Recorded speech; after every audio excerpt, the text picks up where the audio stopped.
هذا المشهد يتكرر يوميا وفي مختلف أحياء ولاية عنابة، طوابير لا تنتهي حتى قبل فتح المحل من الرجال والنساء في انتظار اقتناء كيس من الحليب، في مشهد محير وغريب.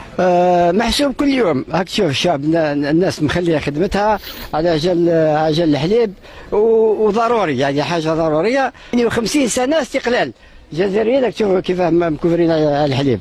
ولقيت الغش مكفر على الحليب، راني ما قدرتش ولدي، راني مريضه وسايبي مريض وعايش باليكوس، نجي نلقى الغش. هذا الحليب ديما نلقى عنده الغش. من عنده الدري صار واش يدير له؟